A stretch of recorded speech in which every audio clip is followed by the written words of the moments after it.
Hello, hello, hello, and welcome to another episode of Party Bonus, a sketch comedy podcast where indie horror writers take a break from their morbid minds to flex their comedy muscles. I am one of three hosts. My name is Zach. I'm two of three hosts, and my name is Dev. I'm three of hot dog, and my name is Sean. And I love that for together, you. with our powers and hot dogs combined, we are Party Bonus! Party bonus! Party Confetti, Bonus! shoot confetti. What's everybody's party bonus for this week, huh? What do you guys got? Well, my friends, it is time to party up on some party bonuses. And I gotta say, in a weird way, I think my party bonuses is it is the hurricane season, and we got one big ass hurricane, which is a warm reminder that the end is quite near for and us all. And that warms my heart. So that's my party bonus week. Yeah, nothing like a reminder that you will die. Memento mori. So kudos to Hurricane Milton for finally, getting his stapler, I guess, in a way. In a dark and twisted way. That's my party bonus. What about you, Sean? What's yours? Mine is participating in an adult activity and raiding the cabinet, only find you got some bonus ripple left over. And by adult activity, I mean eating an entire sandwich ring by yourself. That just sounds so delicious, though. What's Ripple? That's the only liquor I can think of. I know it's an alcohol, but I don't know what it is. A nice stiff bottle of Ripple. A bottle of Ripple. Brains are weird. So I've had my party bonus was that while I was out delivering today, I had to deliver one that was way out in the boonies in the mountains, and I got out and I went on a hike in. It was sort of a residential area, right? And I'm gonna send you gentlemen a picture of me outside one of these properties, and I'm holding a sign, and I want you to tell me, wrong answers only, what the sign says. Okay. You got it. Did you get the picture? Yeah. The sign says, Will fudge for entire sandwich ring. this sign says private exit only. VIP only. Warning, sunglasses may be larger than they appear. What this says is beware of Smash Mouth. Actually, what it says is somebody wants you. Hey now, you're rock star. I was just gonna say that it probably has just the name of a Real Big Fish album on it, because you have the checkerboard. Oh, yeah, he did wear that a lot. Oh man, I miss seeing Real Big Fish shows back in the day. Is that the funniest ska band you can insert in anywhere? Real Big Fish. What's a funnier ska band than Real Big Fish? Shit. You got when you talk ska, for me, the big names that are gonna jump out are like Less Than Jake, Catch 22. What is it? Where's their comedic value on a scale of 1 to 10?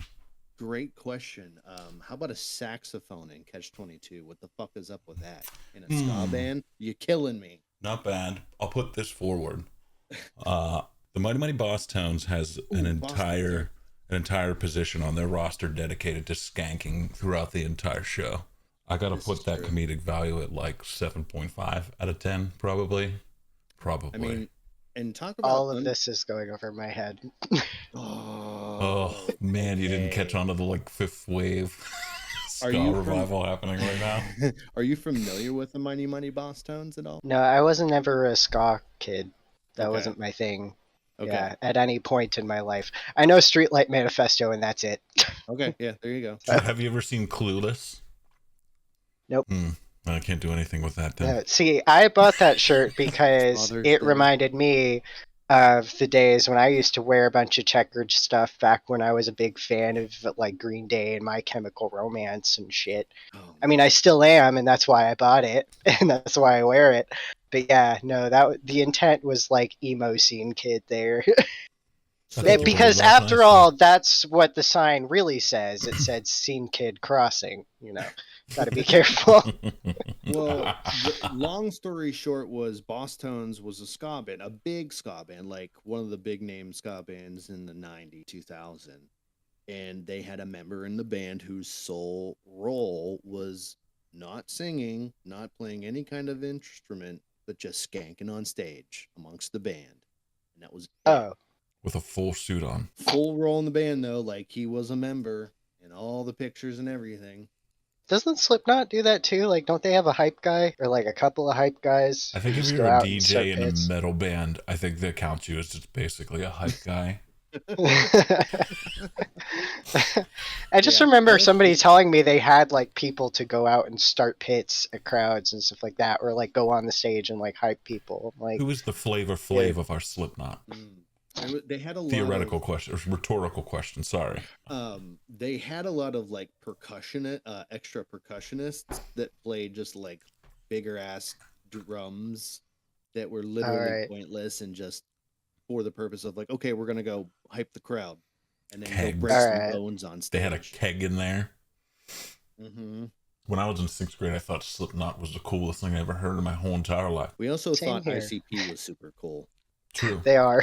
True. So that really lends a lot of credence to our music taste at that time. True. No accounting for taste in middle school. Fuck Or off. Halls of rather- Illusion is a good song. Oh man, Ska what band. Joker card was that? Third one, right? Malenko? That sounds right. Sounds That sounds right. Great. That was right about when too. Mm-hmm. Ugh. Peak Juggalo. Well, we live in a concentric circle of like where, well, this is formerly, not now, but where there is a concentration of juggalos that makes it the highest concentration of juggalos. This is where Zach is from. The highest concentration of juggalos in the state. That's Let's cool, go man. concentric circles, state by state. Millville. I would rather live there than Utah. Let's put it that way. True, you could get way So more. if I'm meth. gonna live in the area with the highest amount of something, I'd prefer juggalos over Mormons. That's fair. Yeah, That's fair. I get you that. get a higher percentage beer. This is true. But I mean, and yeah, going back to that picture is it really does scream 90s 2000 like rockabilly throwback. Like, dude, the band Lit is your favorite band. Do you have on clippers underneath that photo? Neither of those are true. Some wingtip shoes. But No, but I am wearing knockoff Vans. oh, there you go. Their You bottom know. lends so much context, you never think about it. What's happening underneath black this skinny checkerboard jeans, shirt actually. is the question. Black skinny Beautiful. jeans and knockoff Beautiful. Vans. So you were ready for the ska scene. See, that's the thing you don't understand is you were living that ska life without even knowing it. Man, if only I liked the music. I lived it. But there Son, was I some- lived it. I didn't even know it. It's funny that we bring up the ska because I think that was what kind of brought me to the whole, because ska was like, the thing in the early 2000s and the 90s, back when like life was normal, like the last time anything was normal. You know what else happened around that time? Y2K. And that was some wild shit. You all remember Y2K? I remember. That's so strange. I you tend to there? mix up. I tend to mix up my memories of the actual event with the memories that the CIA implanted in my brain. So I'm a little, I'm a little fuzzy on the details sometimes. Once they get that MK Ultra microchip in your ear, it's like you don't even know it's real anymore. There's something so ska about Y2K. Like when you think of like turn of the millennium, you think ska and Y2K. Like John Feldman did Y2K. Sorry, that's a fucking bad reference. Goldfinger singer. Yeah, Goldfinger. Sorry, that's a deep cut from the 90s. It's all right. And the That makes aughts. me want to play some Tony Hawk. I remember being actively worried about Man. Y2K. Like really Right. wondering if it was all going to fall apart. What does Yeah. Tony Hawk have to do with what happened on Y2K? What do you think? It's a great question. I think he needs to. I think he needs to answer for what happened on Y2K because he was big at the time of Y2K. Well, let's back up. Let's back up. All of our listeners, we're getting caught in the weeds. Our listeners are. need to know, and we need to know Yes. what really happened on Y2K. Y2K, the year 2000 problem. What really It was happened in only year year. 2000? In December of '99, the world was fucking terrified that when the new year came around, all the computers were gonna go, uh-oh, the systems are going to zero. We don't know how to compute this. So technology, here Would comes just- Skynet. Yeah.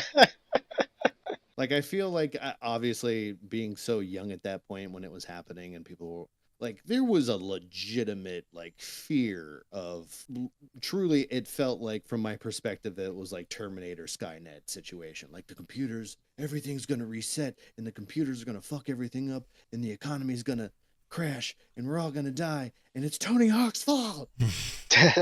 God damn you, Tony Hawk. Famous from the movie Gleaming the he Cube. he did a sick vert off a satellite dish, and then that caused some missiles to launch. Got a 900 into the new millennia.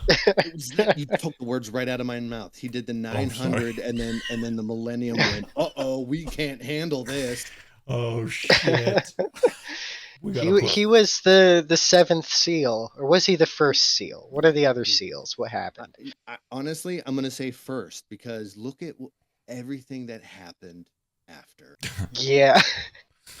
So the second seal, I assume, was 9/11. We can skip over that one and onto the third.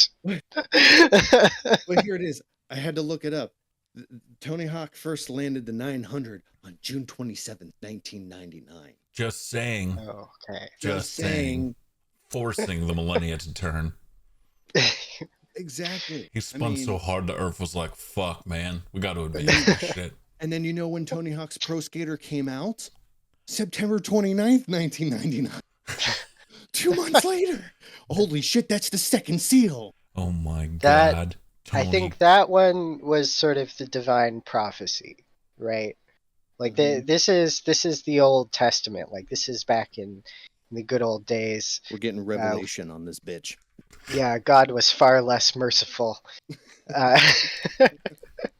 Or was he not? I don't know. Who's to say? But Tony Hawk Pro Skater is gospel, and I think we know that much. Exactly.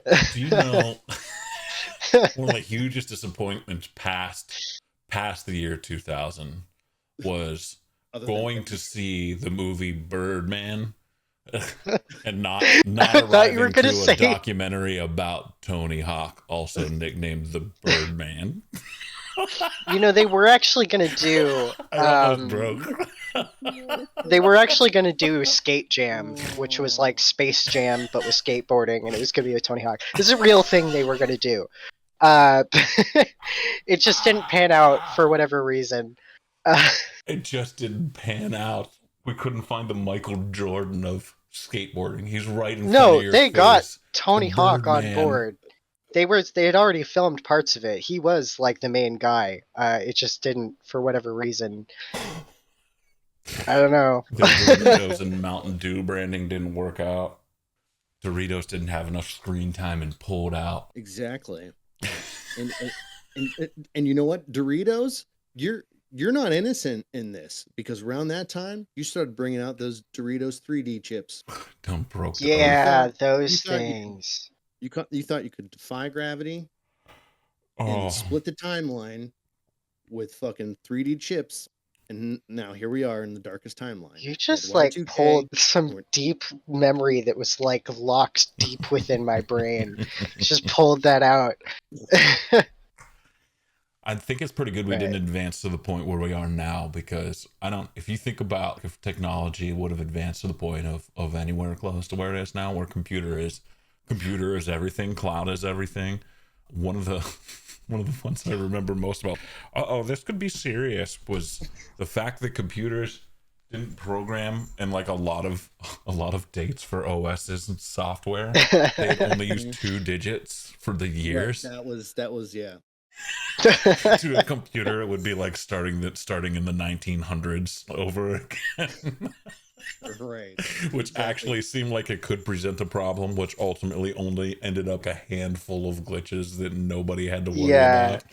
Right. Yeah, like you said, there was only a few local issues of that. There was some minor problem. It's just that like it was more like humans played a trick on themselves. They checked their own hubris.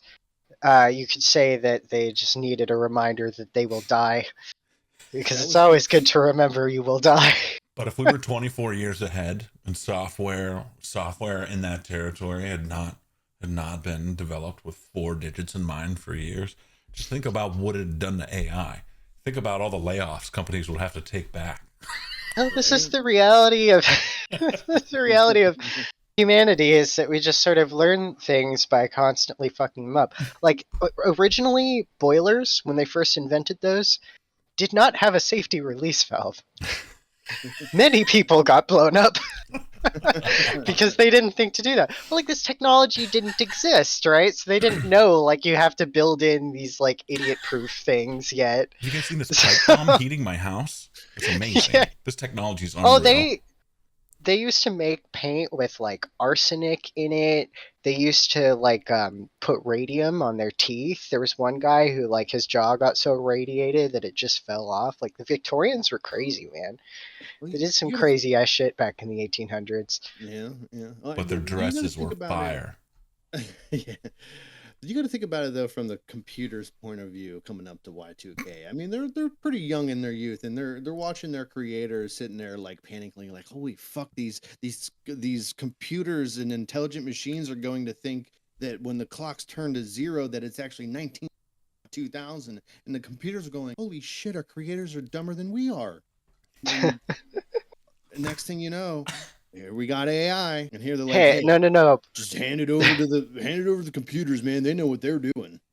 But now, see, the AI, once they get smart and they figure out how we all freaked out on Y2K, they're gonna go to their AI buddies and they're gonna be like, "We have the opportunity to do the funniest thing ever."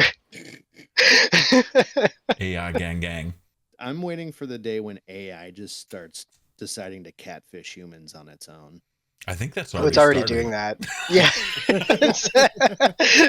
Good point. Yeah, good point. I think we're actually at the point where like AI is catfishing AI, right? Right. That True. Maybe that's what I'm really waiting for deep inside. Yeah. I think the internet is just becoming this. This is not generated by me. This is like an objective thing that's happening. Bots are spamming bots, and it just is continuous. Yeah, in this continuous loop of spamming each other. And that's just going to be the internet. If we're not careful, we're going to get into a different conspiracy theory territory, the dead internet theory. But we can talk about that later. It's certainly the least interesting it's ever been. That's part of the theory. It's wild to think too that if only the people in Terminator, if only the humans in Terminator would not to have created a spam bot to attack the Skynet, they would have won immediately. I've got it. No, Zach, you're a genius. Terminator. I know. That's what it is. There was a Terminator 4, but this time the bad robot won. And so that's why things are the way they are now, and that happened in Y2K.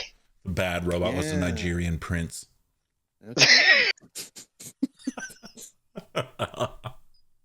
And he needs your help.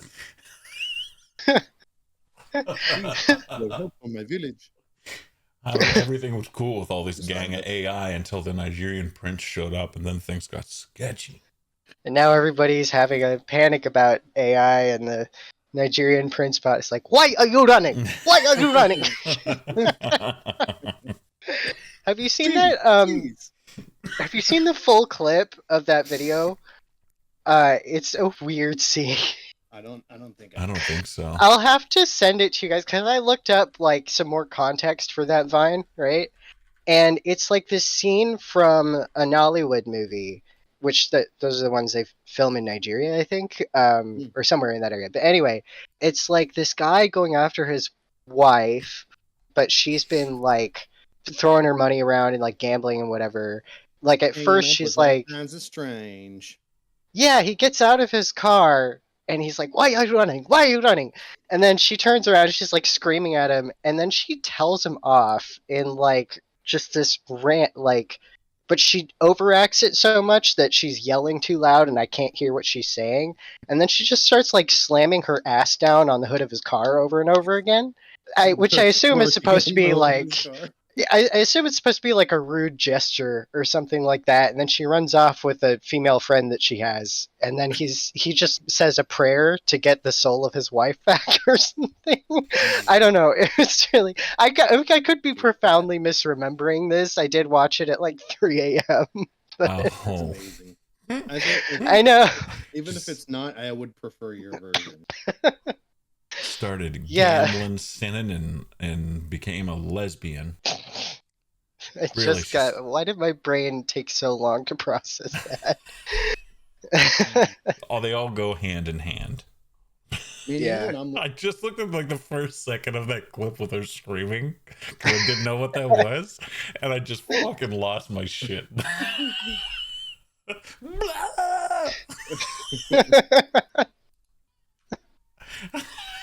Her arms are like fully outstretched while she tries to run away, slowly turned around 180 degrees like she's a video game camera on top of her own body. Why are you running? Why are you running? I have to watch it again.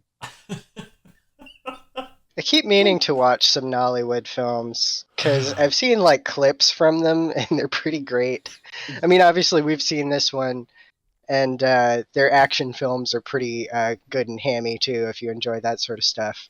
Oh, the ones where they're like somebody has learned After Effects, and we are off to the races. Where they just have, yeah. Oh, that shit's. Or they'll like run into somebody, and then it'll just be like a low res, like fire. It's great. Yeah, we figured out After Effects, but we can only run it on the 486 computer from 1995. The look of it, the aesthetic is perfect. If you ever want a weird head trip in terms of like outsider art that's like made by people who aren't older for once, there's this guy named Amari Stevens. He's a quote director, but he makes like self-animated films, and he's independently wealthy from crypto, but he's like an otaku too, and so like a lot of his movies will be like otaku rights or something like that. And then he's also got like a truly absurd amount of weird fetishes, muscle girls, inflation, femdom, all that sort of stuff, and all of that features very heavily in his movies. I watched a different video about it, and they described it as it's like Ready Player One if all the characters were only created by Amari Stevens. So I've never ever heard of Amari Stevens. How do you spell the first name? I think it's just Imari. He's Canadian, maybe. I could be completely misremembering, but you can rent his movies on Amazon Prime, and they're really quite bad. Or it might be Amari Stevens. I might be getting it wrong. Amari Stevenson. Oh, it is Stevenson? I think so, yeah. Filmmaker? Yeah. I did watch a very enlightening recap of his film, That One Amazing Movie. That is the title of it. That One Amazing Movie. I recommend watching a recap of it better than the actual movie itself, because it seems like a horrendous experience. What? Are they all actually CG? I think parts of the movie are CG, and then parts of it are live action, but all the actors are just like his buddies or whatever. This is like some Neil Breen shit. Yeah. You guys know Neil Breen? Yeah. Oh yeah. Oh Yeah. fuck yeah. No, Neil Breen. That's Yeah, no, he's like a millennial Neil Breen for sure. yeah. Oh my God. It's so funny because the text, the script on the on the poster for this movie just screams like kid and plays class act to me. Oh It I'm gonna looks look it up. ridiculous. yeah, I'm looking at their 100%. IMDb page and for that one amazing movie. Holy fucking Wait, shit, this here's was something unbelievable. I did not grasp at all. Inflation is different than expansion, like literally inflated with air. That's what it looks like in one of the. That's what it looks like in Yeah. one of them. Oh wow, this poster is choice. This is Yeah. great.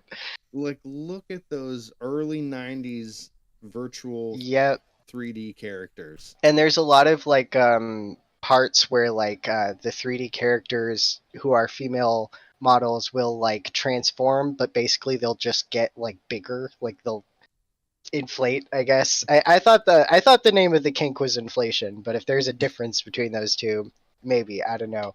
But yeah, Inflation it's baby. it's really quite uncomfortable to watch. My But I mean, internet you provider can is going nuts right now on what the things that I'm googling. I'm sorry I've done this to your search history. No, it's You want just me to delete it's this a for fucking you? Wednesday. Yeah, I'm probably already on an NSA watch list at this point, so I fucking Oh better yeah. be at this point, Oh for yeah. Christ's sake. I've not worked this hard to find weird shit to not be. Right. Listen, I've aimed for it. So if I'm not, please add me if you're listening. I like to think the couple of years ago when I finally sought out therapy, my NSA agent was really proud of me when he saw me Googling providers. Like to think that finally he's doing something about his atrocious mental health. Oh my I was God. worried. That would be like Great. that would be such a funny skit. There's an FBI agent at a desk like monitoring potential terrorist suspects, and he's like monitoring the emails of one, and he sees like Google searches for like therapists in his area. He's like, "Yeah, good for you, Yeah. buddy," and he deletes him from from the terrorist list.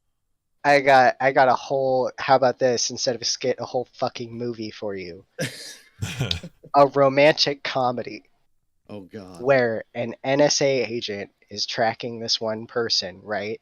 And they sort of grow an affinity for this person because they know what they look like. They check all their internet activity, right? And they grow an affinity for this person, and they see their life happening through their Google searches and through their web history, and they get invested. And then one day they go on vacation. At the same time, the other person goes on vacation, and they meet each other, and it's love at first sight. And antics ensue. Bing, bang, boom. There's your Hallmark movie. I got this shit figured out. You know what that sounds? That sounds like some 1 hour photo shit. Some Robin. You probably don't even know what I'm talking about. You No, never I mind. Scratch that. Scratch that. Forget it. We have a dog sighting, by the way. Dog What's up, sighting. Pooch? Close What's up, Let me hear Ollie? you holla. nonetheless. Speaking of movies and fun stories, I say we do a little Rad-Libbing. What do you think Yeah, about that? that sounds great. Let me just pull up the wheel real quick because I forgot to. Yeah, baby. We gonna do ourselves a little bit of Rad-Lib. Since it's the spooktacular season, officially October, getting into the Halloween spirit, we're gonna do ourselves a little Halloween-themed Rad-Lib. For Hell those yeah. of you who are not familiar with our Rad-Lib segment, Rad-Lib is a little game we play where we give ourselves about an hour's worth of time to be able to create a story, ad-lib a story on our own, using several suggestions from our Wheel of Fortune to help us create this story and see if we can make ourselves a little twisted tale. All right, so pumpkin spice drug ring in Halloween Town. What do we do about it? What's the story? Listen, we're talking about Halloween Town. Halloween Town from Nightmare Before Christmas has come under a pumpkin spice epidemic. Oh fuck! I was thinking Halloween Town from the Halloween Town movie. Shit. Continue. Oh shit. Oh fuck. It's okay.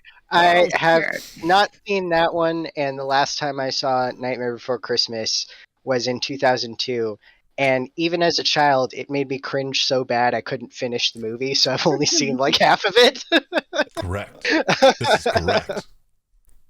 Damn, I didn't So even. the most I know about it is from an album that a friend ripped onto a CD for me in, I think, 2008, which was called Nightmare Revisited, which was a bunch of the really well-known bands at the time covering songs from the movie. And so that is the most intimate knowledge I have about that film, is that those songs that I heard. Fair enough. Have you guys heard Korn's cover of Kidnap the Sandy Claus? It's surprisingly good. I don't know. I don't think so. It's No, bad. no, like, no. it's bad.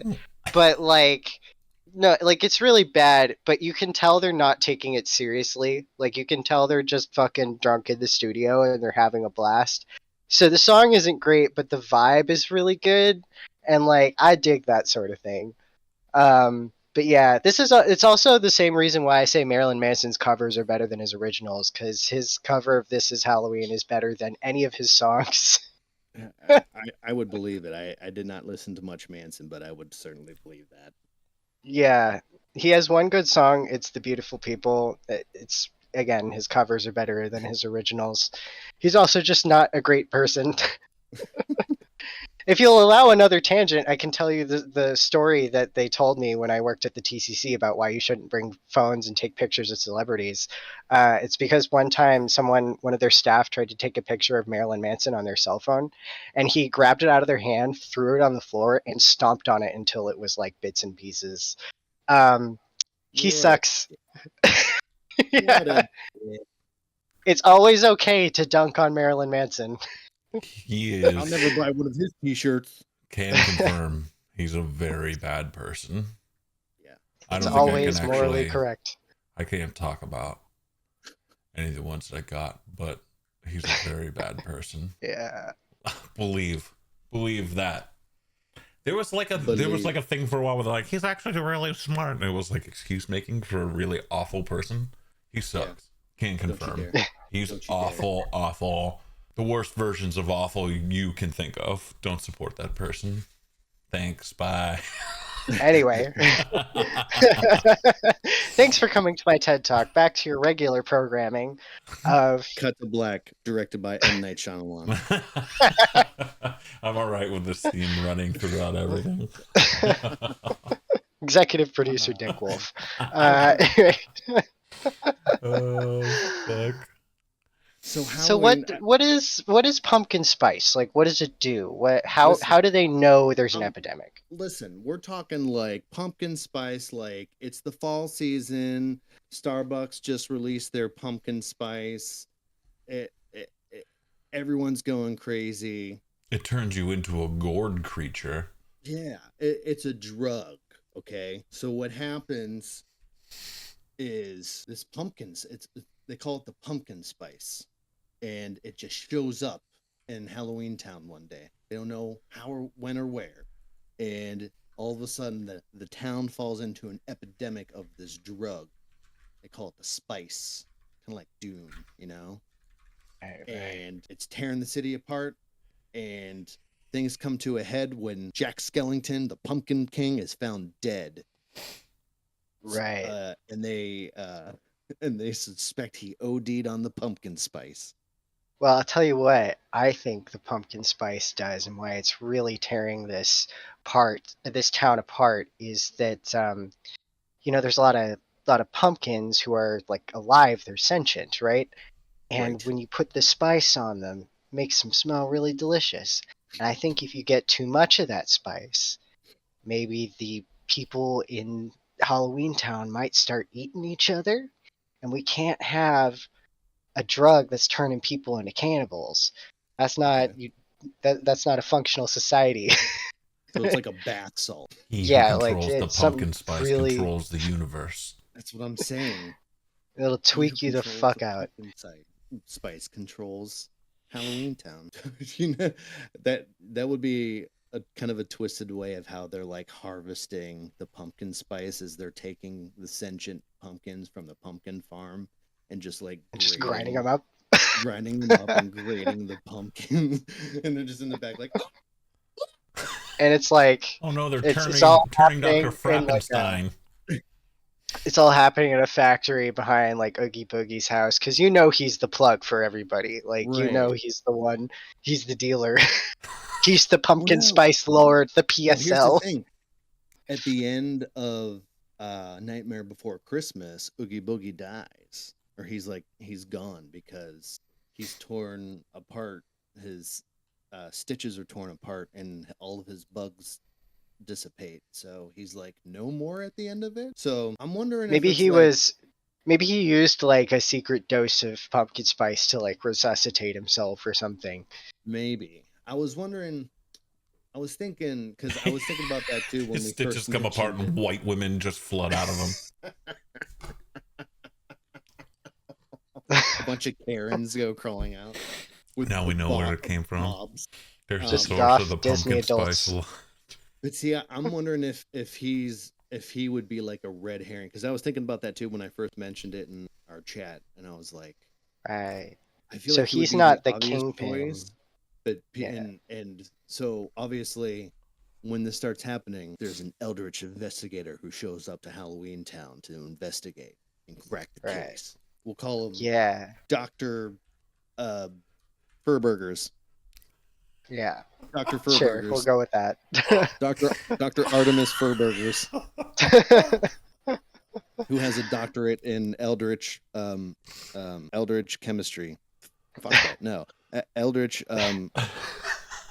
I swear to God, I had like we talked about Uwe Boll earlier. I swear to God, I thought you were going to say doctorate in literature. no, that's it. He has a doctorate in literature, but somehow he became a private eye in eldritch horror. Oh, you can be a private eye with anything. You don't need a degree for that. It's like there's a very low So, bar for what you fun can fact: you can be investigator. you I have a can bachelor's in be humanities, you can be a licensed bounty hunter in Arizona for $22 and a background check. So It's like getting you'd your be license surprised into how little it weddings. takes to be a PI. well, I know my career It's easier. changed. No, it's easier to become a licensed bounty hunter than it is to get your driver's license, because a driver's license requires a test. So no, Anyway, it's Dr.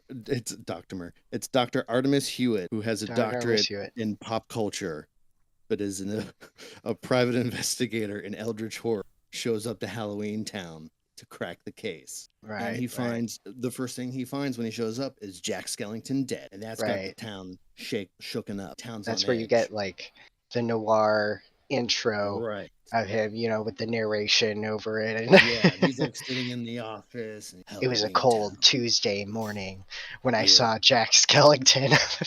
When I saw Jack Dead on the floor. Skellington's cold dead body out on the streets of Halloween Town. No one expected the Pumpkin King to be punching his ticket so early in his life. The first thing I'm wondering is how they got Jack Skellington's knees all the way back there. Human skeletons ain't meant to bend like that. Must have been the spice. I think the mayor is in on it, right? Like he's got to be. So I guess, for me, the mayor is definitely kind of one of the big characters out of that movie. With the twisty head, the two-faced mayor. Right. Yeah. And I feel like he's kind of the second in command after Jack Skellington. So he's gonna go directly to him. All right, pal, the jig is up. Why don't you tell me what's going on in this town, or I'll book you down at City Central. I Halloween think Town. so I don't know what the names of the mayor's two sides of his heads are, so I'm just gonna call him Smeagol and Gollum for it's just he's but I think maybe Smeagol is like the mayor, and then Gollum is the drug lord, the PSL. He's this pumpkin spice lord. And so that's how, that's why a lot of this crime, this drug dealing is going unpunished, is because Gollum is finding some way to make it so Smeagol kind of doesn't see what's happening. So he has two completely different personalities. Sure. One, basically one that can't control the other, or one that's kind of. Isn't that how it is? Where, like, his face will well, just switch, and then it's like. Isn't it Yeah, I like, guess so. the duality of man? Yeah, it's like a metaphor for the war in Iraq. We're done talking about Y2K. Exactly. Just follow the numbers, man. I'm just asking questions. So he goes. Yeah. So the mayor is definitely a very weaselly person, and he goes to him right away, and he gets a lot of the smiley face first, and Right. so he's definitely hiding something that the private Dr. Furburger suspects, because he's acting real shady. He's like, "Oh, I don't know what happened, Jack Skellington." He's like, "What can you tell me about the pumpkin spice?" He's like, "Oh, the pumpkin." And then the head turns around. He's like, "The pumpkin spice has been a real problem, and it's killing everyone. and the sentient pumpkins are disappearing from the pumpkin patch, and they're being They're harvested. eating each other. Oh God. There are And people then they're running gonna through the eat streets me. each other." And going back to Oogie Boogie, again, I think the mayor kind of points him like, it could be Oogie Boogie, and that's when he goes, and everyone suspects it could be Oogie Boogie because he's the obvious candidate. Right. He'd be the person to easiest guy to investigate. frame. Okay. Yeah. So he's a patsy, He's a essentially. path, but he goes to old Oogie Boogie lair, find just empty sack and nothing else, and a tiny little bug like, and Right. Oogie Boogie had those little kids that used to do stuff for him, and they're all just hanging around. They're like kind of grown up a bit, but they're also fucked up on the spice too. So they're like kind of like scratching around the corner like fucking rats and shit, just like. And so the investigator's like, "What'd you do with?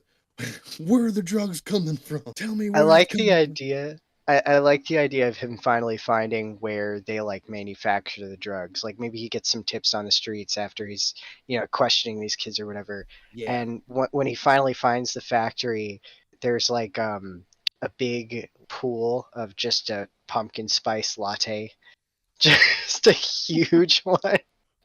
And then there's people like running up to it and like drinking it with their hands, just like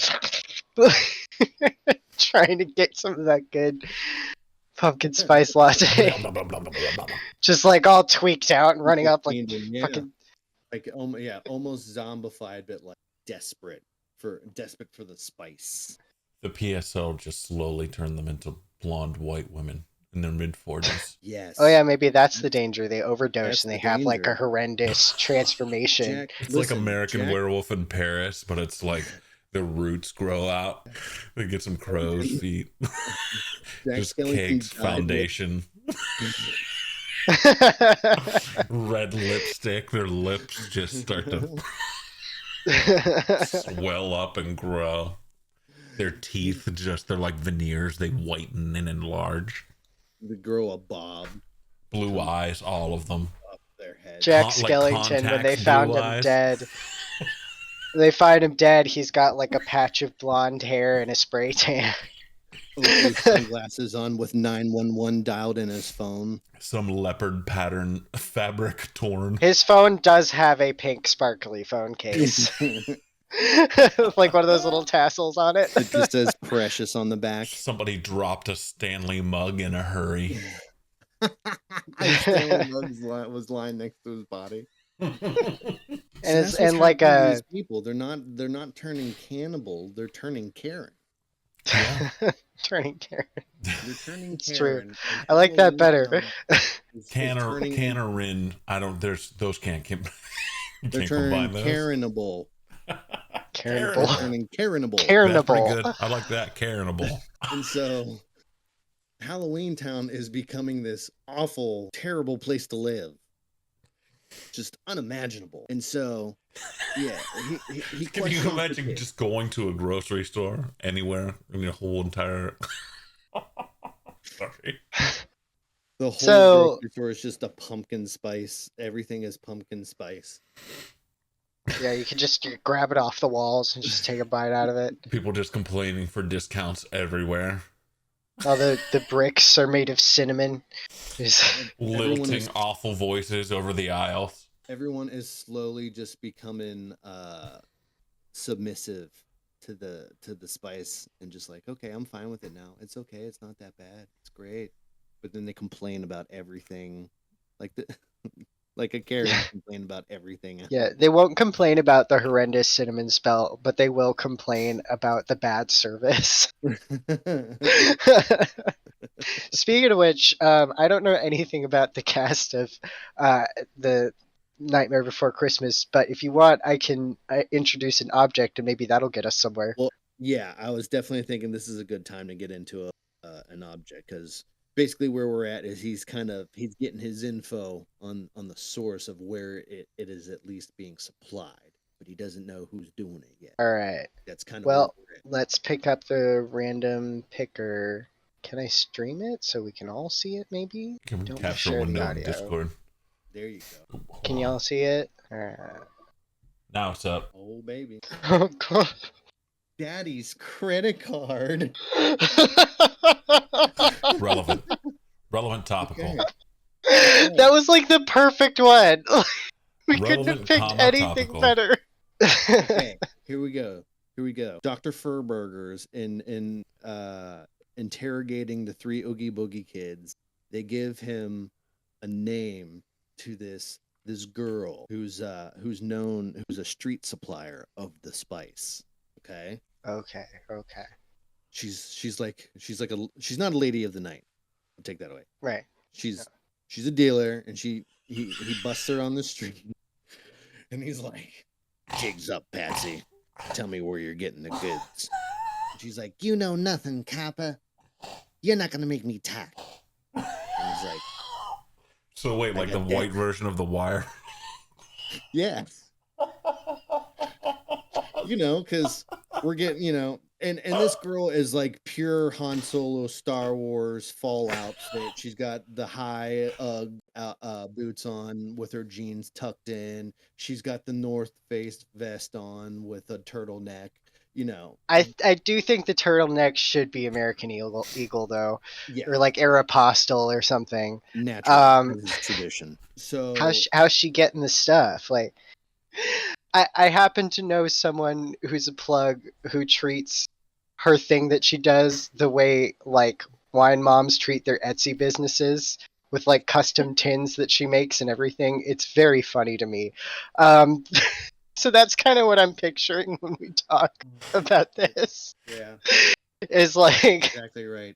Oh my God, this girl is also pushing it through her Etsy store. right, yeah, okay. She's got an Pushing the Etsy pumpkin shop. spice and like a Pinterest, like check out my Pinterest for some good pumpkin spice for this fall, and it's got like hidden spice inside of it. Oh yeah, there it is. She's selling like herbal supplements, but every couple of herbal Yeah. supplements is actually just spice. You gotta Okay. give a special phrase for the pumpkin to get the pumpkin spice. It's in Right, in yeah. a scented candle. Herbs and scented candles. No, what are we saying? It's in bath salts. Yeah, there's pumpkin spice bath bomb. Oh yeah, it's like the store you get just bath bombs that are shaped all different things. And you know what happens is after he gets there, somebody bath bombs the local water source. Now the local water source is tainted with pumpkin spice. Now everyone's eating the pumpkin spice whether they want to or not. And that's where we get a lake full of pumpkin spice, And that's where we because get the lake full of the town reservoir is now all pumpkin spice Right. latte. Yeah. And so, yeah, people are just going to the town reservoir like fucking beans, just like Swimming in straight it. from the water supply. And then they swim in it, and then they go under the surface. And when they come back up, they're a blonde girl. Yeah, well, you got feral Karens, like the people who have gone way over the edge and have OD'd on the spice. They're like feral Karens. ghouls. Yeah. Oh, and then you can get like a zombie outbreak where they all come like out of the water and like, oh, let me talk to your manager. Like, I'm going to call the police if you don't get out of this park. And so he has to try and stop this Karen Send apocalypse. more waiters. But he has to find the source. More waiters. You remember Return of the Living Dead? Send more cops. Send more waiter. Send more service people. Send more retail workers. I have complaints. So as he's busting her, and he's kind of putting the screws to her, Mm-hmm. she's gonna slip on something, or he's gonna eventually find out that she's got. I've got it. Okay, Daddy's Go. credit card. Yes, Right. Go. Her dad is the mayor. Ooh. Okay. So, yeah, so maybe she's like using some, because he's funding this operation. He's kind of the source, right? So, like, maybe she buys something to do with their trade, this drug trade, with Daddy's credit card. And the detective finds out about it because he like does a smooth move where he like Right. pickpockets it off of her or whatever, and looks at the name on it. It's, oh my God, it's Mayor what's his face. I don't know what his name is. Yeah. And that's how he figures out, oh, that's the source, and then he goes straight to the mayor and have a confrontation or something like that. And he's able to check the bank transactions credit card and see that it tracks back to a potential front for the pumpkin spice, and now it links the mayor to this potential front. So then he goes back to the mayor and goes, I feel like every time he goes to investigate something, he just like kind of kicks in the door to wherever the person is. Like, jig is up, pal. You better stop cracking wise, talking straight with me. And the person's just like, that's the second door you've destroyed into my house. Let me speak to your manager. Everyone blank. Oh my God, toxic. Oh my God, have you seen the way you enter room? Toxic. Let me speak to your manager. If you don't learn how to walk through doors, I'm going to call the cops. I literally don't know how. What is a door? How do you work door? It just goes back to the mayor's office. That's his deep trauma. As a child, no one ever taught him how to open the door. His parents never taught him, so he'd never leave. He was like a latchkey kid who never learned how to latchkey. It just all doors are closed, and every time he goes to him, he's like, no, like defeated. No, deflated. I can't get past the door. He turns 18 years old. The song 18 in Life plays in the background as he just rages out and kicks through his first door. Finally makes it outside, and he never returns home after kicking through every single doorway that he sees afterwards. Yes, that is absolutely 100%. This is what to build on his character, because he has, he's got some kind of chip on his shoulder. It's doors. He's got a vendetta against doors. How's that relevant? How can we make that relevant to the pumpkin spice? There's got to be a way we can connect that, right? This is a deeply personal case for him. He knows exactly where the pumpkin spice is. He just can't get there because he can't open the door. There it is. All right. Our finale. He can destroy the supply once and for all. He's found where they're keeping it. He's interrogated the mayor, and he's found the storage where they're keeping all the spice, where they mix the spice. And he says, I could burn this lab down, but I have to open the door because kicking it won't work. So what's he do? How does he overcome his fear of this doorknob? It's a special door. It's a double door. It's got a lock on it. He's got to use a key. Got any tougher. A push bar. In a word puzzle, it says push. No, it's going to be a pull bar. It's Because if it's a push one, he could just kick it through. But if it's boiled again. Yeah, so he tries to kick down the door and it's not going down. He's like, It's just the line ends, the story of the flashback, the line ends at a Starbucks that only has pull handles on the outside of the door and steel doors.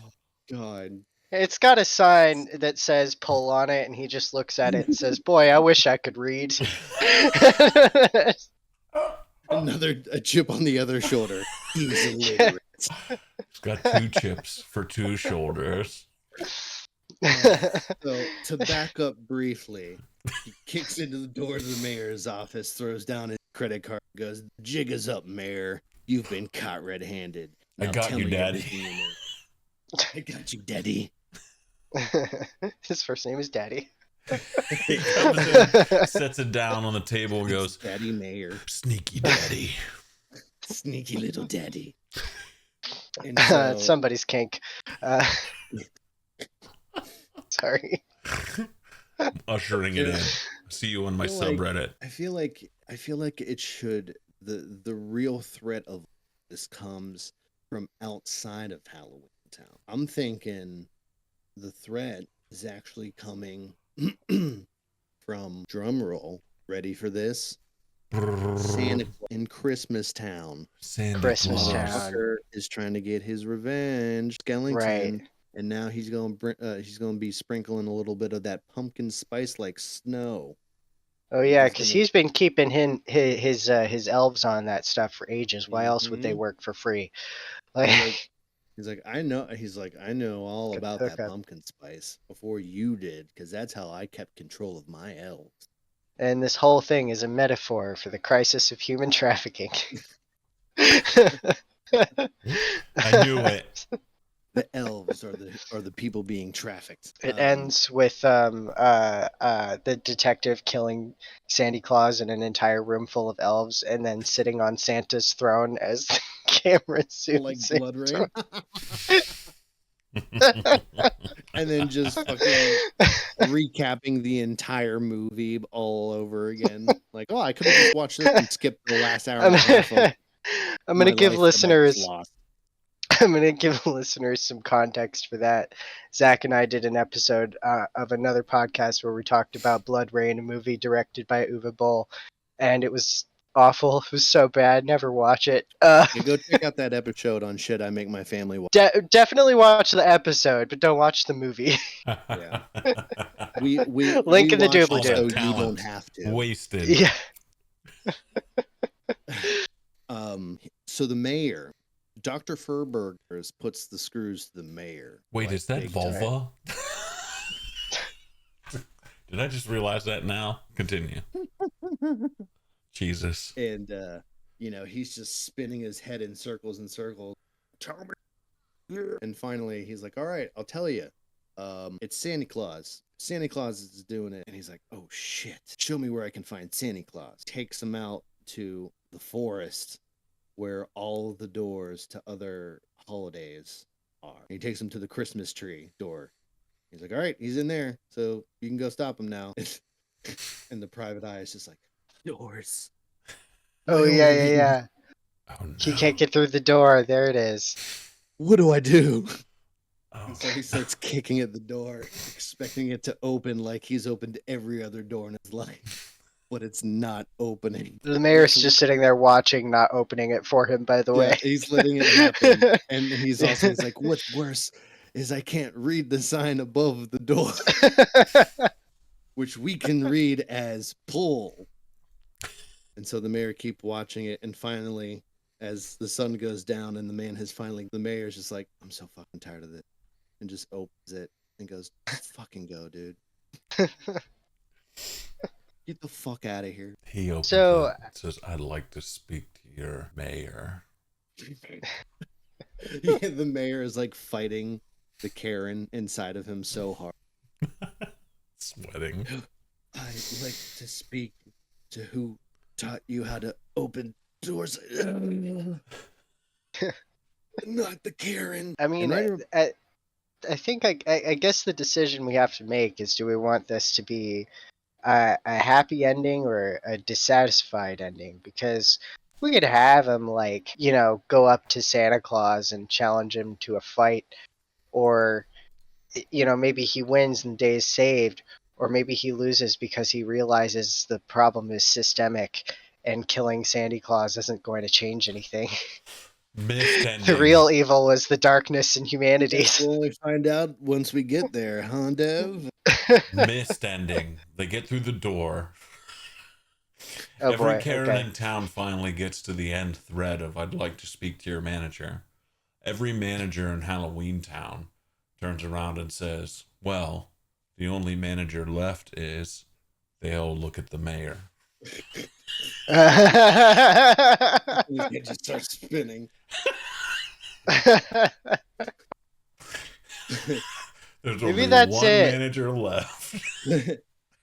Like, But- maybe he finally opens the door to Halloween Town, but he's just like, we don't have long, they're coming, and then all the Karens start climbing out, and they, like, eat the mayor or whatever, or, like, you see him, Yeah, like, growing like- blonde hairs as, Yeah. as, you know, they're, like, tackling him. yeah. He falls to town the is ground as finally- the Karens overtake him. His blazer flies open as he hits the ground. Pumpkin spice lattes spill out. They You've just got to overtake him. And he just goes, choke on him. Choke on it. Choke on it. There we go. Worked on into And they're all Dawn of the just Dead in like there. Day of the Dead. Shrieking Day as they pile on top of him, like, manager. Manager. So he just like dives over into the door the last minute before the Karens can get to him. Which leads us to a good point, I think, to bring in another object. Right, that'll get us Because there. he's now on his final pursuit to take down the big bad boss, Santa Claus. Indeed. All right, Da-da-da-da. let's pull up this wheel again. Let me click it. Clicking it. It's Wheel loading. me, baby. And it's good.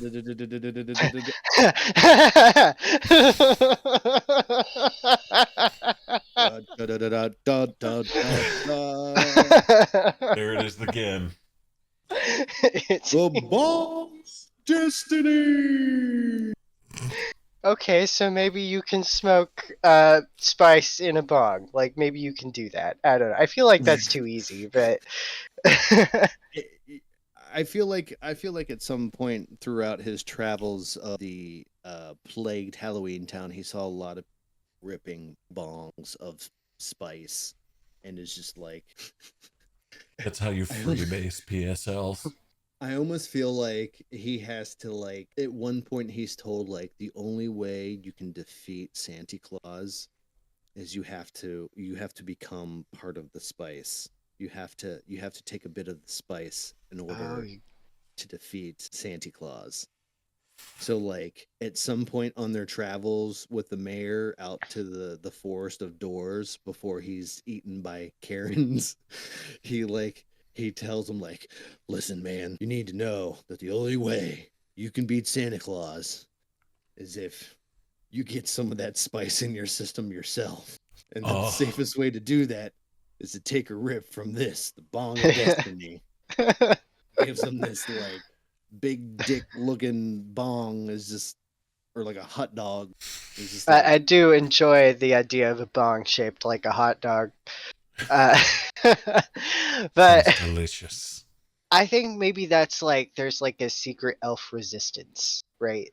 Like, that's who he's in contact with. okay. There's like a Yeah, secret yeah. elf resistance, and they find him and they're like, oh my god, he's like us. He's not under the control of the spice, you know. And so he meets this network, and they're like, maybe they're the ones who give him the bong of destiny when he has to go face Santa Claus. Yeah. Okay, Sandy Claus makes sense. I like this.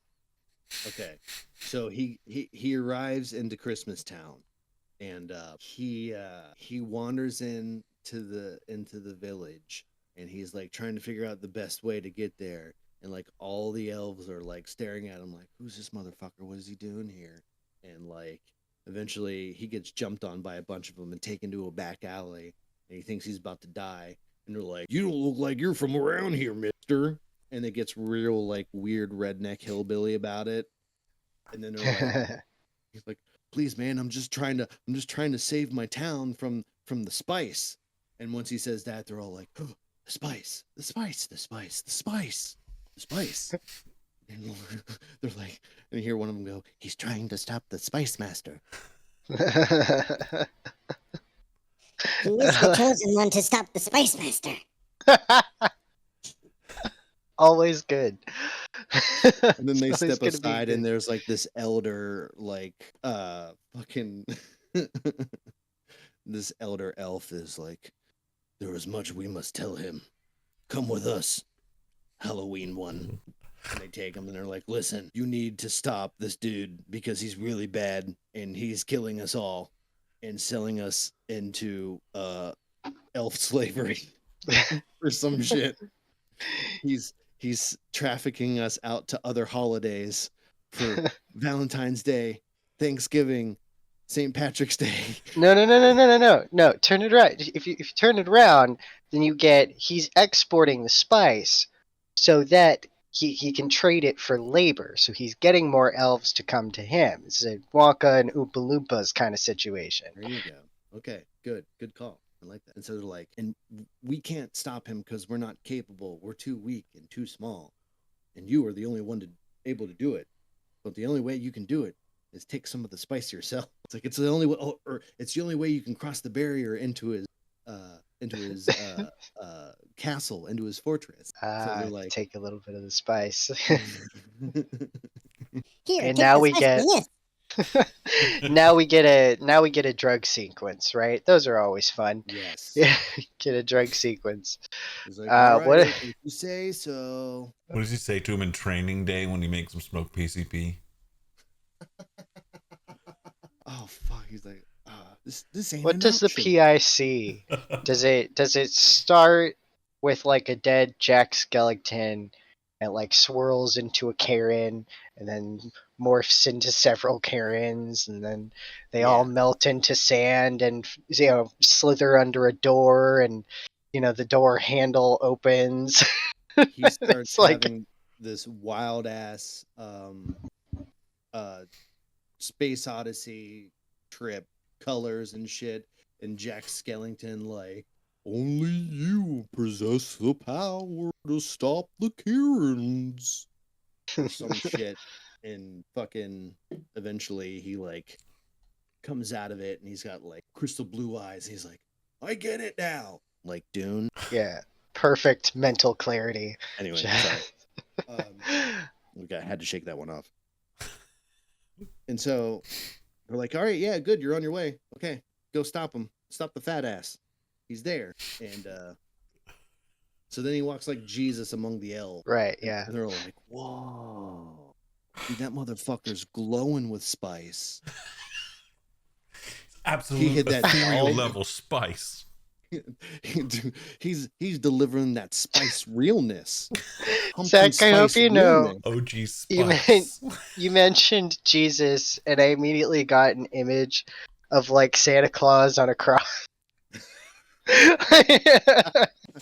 Sandy Like Claus. thorns in his. You know, it's the same guy, right? Thorns Just in his on an hat. extreme diet.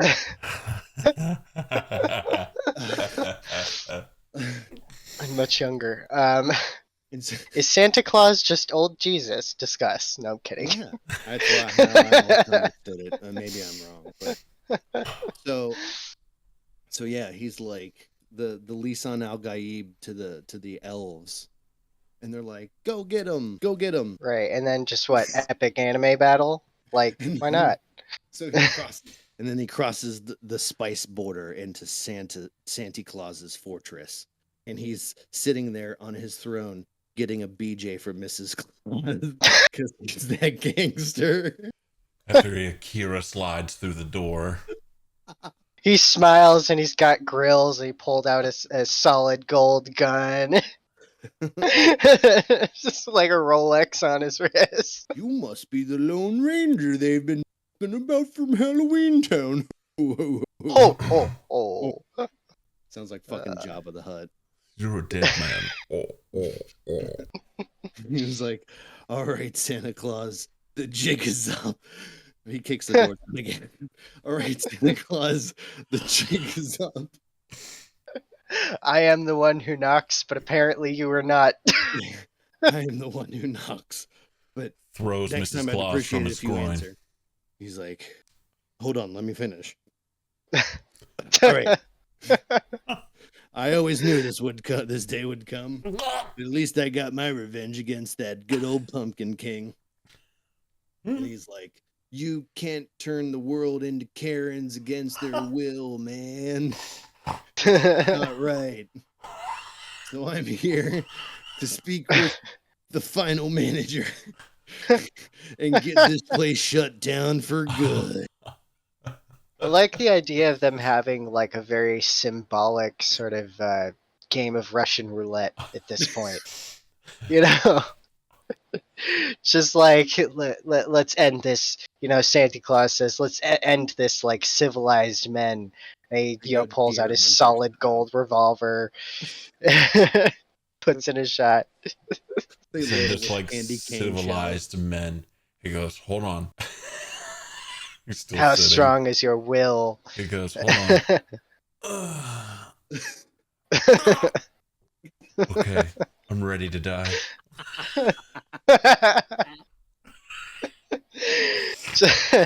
The post-nut clarity. Hold on. He goes, maybe it gives him a change of heart. Maybe the post-nut clarity gives him a change of heart. And then he's like, you know what? This is awful what I'm doing. I gotta let these little elves go. I shouldn't be dealing this stuff. Maybe I shouldn't have done this. He goes, and then you see the Grinch in X-ray where his heart just grows. Heart grows. Holy shit. Okay, I'm ready to die. Santa Claus sits up and turns around, and it turns out it's cut to Mrs. Claus sitting up and turning around, and it's actually the Grinch in Mrs. Claus' wear.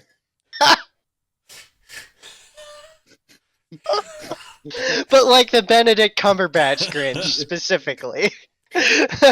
He's like, I told you I never liked Christmas. He stands, pants around his ankles. He commits seppuku. There's your Saw TM plot twist. It's the Grinch. The Grinch has been doing it the whole time. He's been like managing all the business, whereas like the Santa Claus is like, you know, just kind of a figurehead. So. Okay, yeah. So like Santa Claus is like, what are you talking about, Spice? That's only for my elves. And then the Grinch reveals that it's being traded to other places. Yeah. Okay. And that's when the Grinch just fucking gets Santa Claus right there. He's like, fuck you, fat guy. He's like, you just blew me. Oh yeah. No, that's just it. He just blew him and then blows his brains out afterwards. Yeah, like the post-nut clarity makes him realize he doesn't want to do it anymore. He doesn't want to do the drug trading anymore. And the Grinch is like, what are you talking about? We had a deal. And Santa Claus is like, I'm not interested anymore. And so the Grinch shoots him in the head. And then it's just a showdown between the Grinch and the Eldritch detective, Dr. Furburgers. Dr. Furburgers. Oh, the fucking after credits clip. No, finish. I got the after credits clip. Post credits seem to come. Get it? Because Santa Claus, he did a come.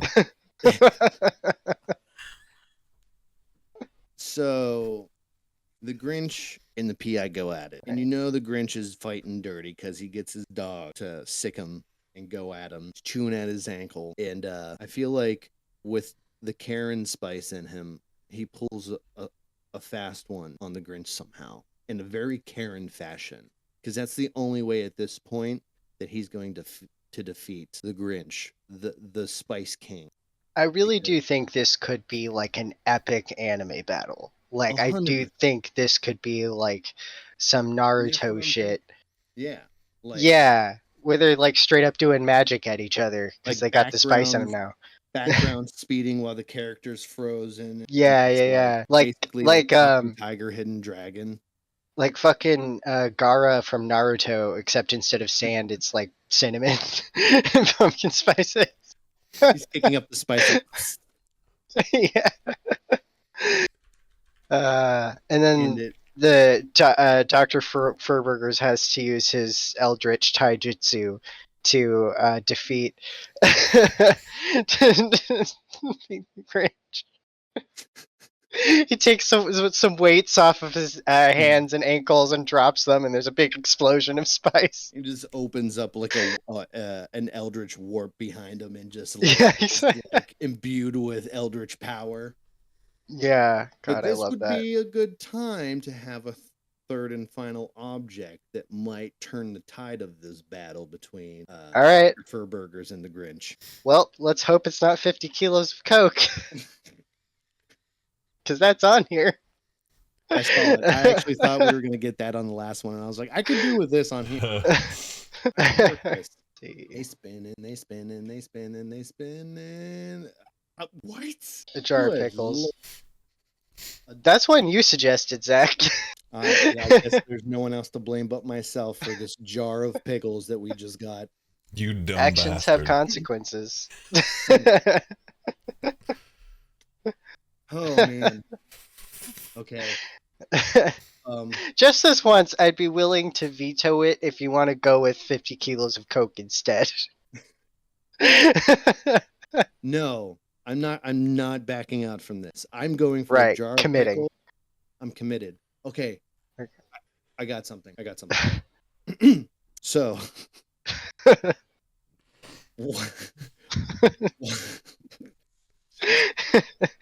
Yeah, dig yourself out of that grave, pal. Come on.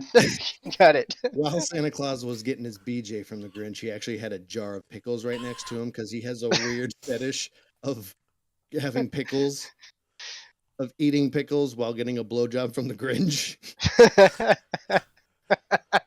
So, like, as Dr. Furburger's It's like a walked DP in, kind of. he had just been casually munching on pickles. Yeah, because getting a pickles are blowjob. salty and green, just like the Grinch's dick. Exactly. And like he's like, this is what he's into. He's like, I'm double dipping. And they're full size pickles. They're not like the cut up pussy ass shit. This dude is deep throating some megas. He's got And two in so his it's nostrils a, and two in his ears. Yeah. Fat BGC, big green. Big green BGCE, big green cock energy. So that's what happens. And listen, the Grinch is putting Dr. Furburgers to the ropes in this fight, and he's getting one over on him, and he doesn't know what's going to happen, and he gets pushed into the Santa Claus's throne next to the table where he sees the jar of pickles, and he's like, out of desperation, he's like, fuck it, grabs it and goes running up to the Grinch, and he hits him over the head with the jar of pickles, and it shatters. And the Grinch goes, that was fucking stupid, and keeps beating him up. And so Dr. Furburgers is on the ground, pickles everywhere. The Grinch is about to be victorious, and that's when Dr. Furburgers happens to reach over and grab a fucking pickle and stick it in the Grinch's asshole. You were so close. You were so close. Here's what I think jabs happens. jabs him in the fucking pickle and kills. Here's what I think happens. Okay, he grabs jar of pickles, breaks it, stabs the Grinch in the eyes with it, so he's blind. The Grinch is screaming, right? Grabs a pickle, shoves it down the Grinch's throat to choke him, and then just wails him in the face, and then finally pulls the jar out of his eyes, stabs him in the gut, rips him open, stuffs all the rest of the pickles inside of him just for the hell of it, and the day is saved. and leaves him with a very Arnold Schwarzenegger of like, my complaint's been filed. Executive producer Dick Wolf. Something very caring about what he just did. I don't know. But yeah, pickles the fuck out of the Grinch. No. Yeah, he does. No, I've got it. He does all that, and he says, the manager is in. And then he sounds him with a pickle. Fade to Black, directed by M. Night Shyamalan. What's that post-credit sequence? Sean, I've been dying to know. Cuts to a guy opening a door like a normal person. He shuts the door and he whispers to himself, man, that was easy.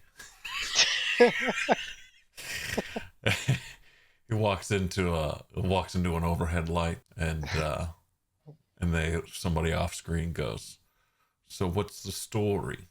And they go, they done in your distributor. Camera swings around to Scary Spice, Sporty Spice, Ginger Spice. What were the other Spice Girls? Well, that'll cue it up for the sequel Ginger anyway. Spice? Did you say Ginger Spice? Ginger Spice. Yeah. Baby Spice. Sporty Spice. And Posh then Spice. center of the group, Pumpkin Spice. It's just a dude in a fucking pumpkin outfit. No, Pumpkin it's the costume. newest member who they recruited. Her name is Miley Cyrus. Just to make this this episode a little more family friendly, or not family friendly, SEO friendly is what I meant to say. We'll put JoJo Siwa in there just to make it more SEO friendly. Oh yeah, like a mix of JoJo Siwa and Violent J in the middle. God. JoJo Siwa becomes the third member of ICP. I would kill to see a collab between the Spice Girls and ICP. Are you kidding me? I would kill for that album. She's like, I'm the only gay juggalo. Do you know the JoJo Siwa gay pop? Her quote. She's like, I kind of want to do the first thing and do gay pop. She's like first in everything, I thought. Because she's like, no other gay As if person gay has done pop that. hasn't been done before. Right, exactly. Exactly. Yeah, her name is Madonna. We can go decades back. Yeah, But- really. I love this new generation. Instead, Is my alarm going off? she Sorry. goes, oh. Just pop for Juggalettes and get signed to Psychopathic Records. They would. They would find her.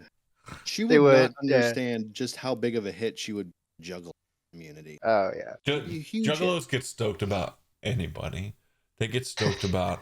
That's why they spread only positivity, but are so discriminated against in society that we can't give them an actual chance. Juggalos celebrate everybody who comes into their midst. It's just No, the but that's so true. downtrodden, An extraordinary the crowd of the people. poor, the who else are Christians? Hold on, Creed? get it? Because Juggalos is a god. It's a Jesus thing now. Jesus was the first. I thought it was juggalo. just no, I didn't know Jesus was involved. I thought it was just God. Like I thought it was just Oh, that whole thing. yeah. I don't know if we're talking specifics. You might be correct. Yeah. I don't know what exactly the last card was, other than they were like a.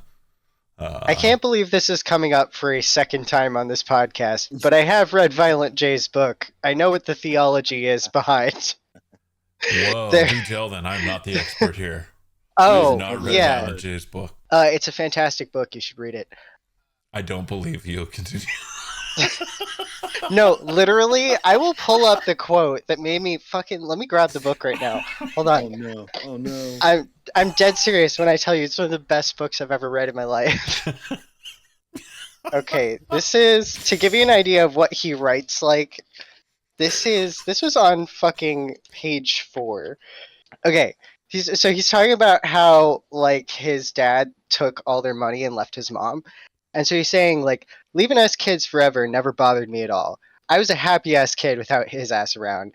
Snatching that money from my mom's hands though, and leaving her to struggle trying to find money to feed us, that calls for an ass kicking in my book.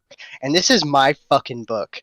Even if I don't ever see him until he's like 80, I have no choice but to beat his old ass. I'll fucking monkey flip his ass out of his wheelchair. The whole book is written like that. The whole That book the most is written ridiculous like that. cover. That is the most ridiculous cover. Yeah, it's just Should've known it would his be that. face paint. It's just his Holy face paint. Lord. Yeah, this is like I think it was like 600 pages or something. Holy 500 or shit, 600. He did that for 600 pages. There's a Yeah, whole and chapter all on of it is magnets. that That's too good. much. All too of it much. is that good. No, there's a free Whole audiobook chapter, on questions YouTube about- too. Questions about magnets. That's like a Questions I have rom-com movie about being 2.5 magnets. hours long. It's so good, like unironically. So the theology is basically just his whole goal is just he wants juggalos to go to heaven, just to be good people. He believes in God, but Jesus never gets mentioned once in that entire book. He's never been to church either in his life, so I don't think it's even informed by Christianity. He's just got this like spiritualism. But the story as he tells it, no, you know what? I'll save that for other people to look up. But it's a story. It's a story about the butterfly. It's a very sweet story about when he and his brother were kids, and he made a vow that he wanted to go to heaven, and so that's what he wants for Juggalos too. So that's the spiritualism element to ICP. Wow. I didn't know I didn't know a single fucking ska band you guys mentioned, but I know the fucking lore about music I don't even listen to. That makes you cooler than Yeah. No, it does not. How do I fucking 20 years later, I had no idea. Like, there was not an inkling in my body to think, oh, yeah, these dudes are totally Christian. Whatever that last Joker card was out for a long time, and I've had a misunderstanding of it for that amount of time. Well, the last Joker card was 2 albums, right? There was Hell's Pit and Shangri-La. And Shangri-La is like that's heaven, basically. So you want to go to Shangri-La, you don't want to go to Hell's Pit. Right. If the lore is to be understood correctly. Which I have here in this handy The Bible is just Juggalo script. No, I have the Bible. It's right over there. I just showed it to you. Oh shit. Man. The quote that I saw that made me want to read it was something like, it was talking about like how they had gotten success just through a lot of promoting. And the quote was, through hard work, we succeeded where most people would fail. It was like busting a nut after 20 years of jacking off. Damn. Metaphor kills. Fuck. Yeah, Valiant J is like legitimately a poet in the worst way. Like, one of my other favorite quotes of his is, taking away a man's free speech is like sewing his butthole shut. Again, guy's a great writer. I agree with that. That is a term that wow. Cut to a person in Juggalo makeup just nodding in front of their book. I'm telling you, no, for real. That's like. I'm telling you, I'm not even really like being ironic with this. Like, I genuinely think the man's a great writer. I'll die on that hill. I am not putting that irony on you. I'm hearing you. ICP was instead of amen, their answer is just, it do be like that. Like busting a nut after 20 years of jacking off. Well, yeah, I get it now. I understand now. I understand. Cut to me alone in the field yelling at the sky. I understand now. I've seen the light, and then there's like a Juggalo face through the clouds shines down. A ray of sunshine breaks through. You see a Juggalo. The magnets fall off my fridge. All you hear is an echo of "Great Malenko." Like, Shaggy Two Dope comes through the clouds like, remember who you are.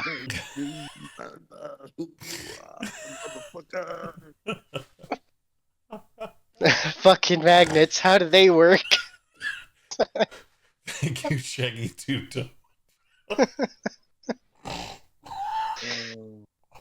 Shaggy Two Dope has sections in that book too where he interjects and just basically gives you a tutorial on how to do crimes. Those two people seem like I've been around them before in like a setting where they were meeting people who paid a bunch of extra money to come hang out with them, and they actually did seem super, super cool. No, legitimately, they seem like pretty nice dudes. Generally good vibes. They seem if a little rancid. Exactly their money comes from the people who like them. And even more now, people who don't really dig them. They're covered so often by people who are like, how many times has Vice News been like, well, we're at the Juggalo Festival again? And it's like, Here we are. I've hated on them so many times that it's just passe and fucking boring now. Nobody else. My hot take is that like their music actually isn't that different from like other horrorcore hip hop. I think people there's a lot of like music criticism that like comes from kind of classism, Because like when you think of juggalos, you think of like people who live in trailer parks, which is like a stereotype. I know. It seems like a lot of bands that are associated with poor people tend to get the worst rap. You know what I mean? Like it just feels weird to have Vice going in and dunking on juggalos when they're all a bunch of rich motherfuckers from San Francisco. It bugs me. I don't New know. It York. just bugs Well, I me. guess they're all over the place now. Yeah, Yeah. Vice Oh, was but yeah, always whatever. just up white people who came Upscale from money, white who could Yeah, who could yeah. get a journalism degree and afford to get paid what a what a journalism degree would get you because their parents had money. Yeah. It's just, Hey, I like, don't know. this It is reads really journalism. bad. Watch how many of this crocodile drug I do. Speaking of drugs, we already finished our thing, didn't we? Hey, you want to add some more to it? Go for it. I don't. I really don't. I do want to. I will add one thing: is that in the forest there was a fifth door. How many doors is that? I don't know. There was a fifth door, and it was the Juggalo world. And Some that's for the reason, no sequel. one saw in the original movie that there was actually a Juggalo door out there in the holiday forest. Yeah, that's for all the like deep lore fanatics out there and the fucking dredges of Reddit. $100 says Tim Burton was a Juggalo. He loves. That's another Probably still conspiracy. is. Do you know how much Fago was on set? Interesting. This film production set it's actually only catered by Fago. There's nothing else to drink here. The water is Yeah. labeled Fago. Craft services is just all the different Craft flavors of services. Fago. We have the rainbow of Fago flavors here. What do we eat? It's all here. How much time have we been recording for? Well, too long. That much Too I long. can confirm. I feel like that's been like an hour and a half. An hour and 41 minutes. Holy shit. Sorry, I seem to have this Nice. effect on every podcast I touch. I'm sorry. It's okay. I mean, most of it was just me and Sean deflating, but Part of what was happening was I was laughing my ass off at what we were doing, and part of it was I had Twitter up in the background, and I like clicked away from my notes window at some point, and here's the tweet that appeared in front of me, and I just at 10 times I've just started laughing because I can see it out of the corner of my eye. It's a person on Twitter who's tagged the Hawk Tua girl. Oh no. And it says, Hawk Tua, you should interview the guy who friendly fired Pat Tillman. I was just like, that's the funniest, worst thing I've ever read in my fucking life. And every time I've looked at it, I've started fucking crying laughing. I take it Twitter is still like the worst website on the internet. Well, that I tweet haven't should been tell on you. it in a while. Yeah. Jesus. Last time I went guy on- who friendly fired Pat Tillman with the tag. It's like, why do I understand this? What's wrong with me? I don't understand it, so It's like 3 decades of the stupidest culture knowledge colliding at once. Wow. well, I would like to thank Unveiling Nightmares for hosting this show on their channel, on their YouTube channel. Very cool of them to do that. Thank you very much to Unveiling Nightmares. Thank you to Unveiling Nightmares again for giving us the space to do the podcast. And thank you to Bottle Rat for supplying our theme music to the podcast. Shout out to our very own Shawnee Saint, who is a member of the band Bottle Rats. Go check them out. Search them. Go see their shows in Pittsburgh. Go And if you like- spit on them. Yeah, spit on them. And if you'd like to share your party bonus with us or contribute to our Rad-Lib episodes, drop us a line in the comments. Or if you have And- like a really juicy niche conspiracy theory we can discuss. If you want to hear our take on it. You got some good conspiracy theories and want to hear our take on them? Send them our way. And lastly, each one of us live of the country, so it is definitely a labor and effort to get these together. So we definitely appreciate you taking the time to listen to us talk out of our asses. So thank you very much for that. And you can find all of our socials and links to our websites down in the dibbity doo. So check it out and don't forget to like and subscribe. We are the Party Bonus. Until next time, see ya. B.